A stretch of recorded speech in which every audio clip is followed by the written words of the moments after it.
ko'ngil. Oftob kirib bormaydigan joyga kitob kirib boradi. Chunki quyoshning nuri yuragimizga, ichimizga kira olmaydi-yu. Lekin kitob bilim bilan, ilm bilan, ziyosi bilan, nuri bilan qalbimizni yoritadi. Nurafshon qiladi, obod qiladi, dilimizni ravshan qiladi, ruhimizni pok qiladi. Shuning uchun kitob sevinglar. Mayli ko'p gapiradigan gaplar ko'p, sizlarning vaqtlaringizni ko'p ham olib o'tirmayman. Vatanni sev degan bitta she'rimni o'qib bersam maylimi?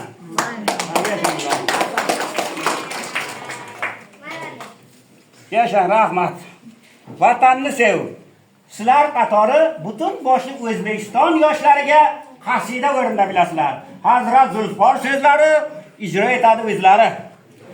Hur muqaddas yagona, har kuni zo'r shodiyona, kundan kun yashar yana, nisor aylab jon tanni, vatanni sev, vatanni, umring baxshida aylab, erkin yashayver, yayrab, o'taver, mathin kuylab, fido aylab jon tanni, vatanni sev, vatanni.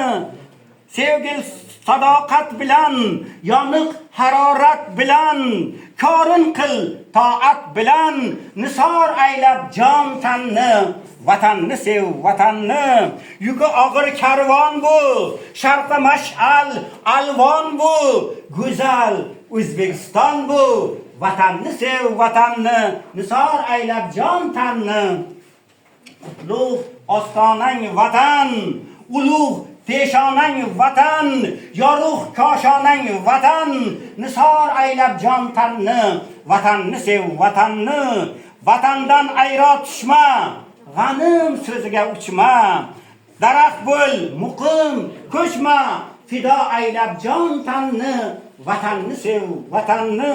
Bobolaring xoki bor, momolarning poki bor, tanda jon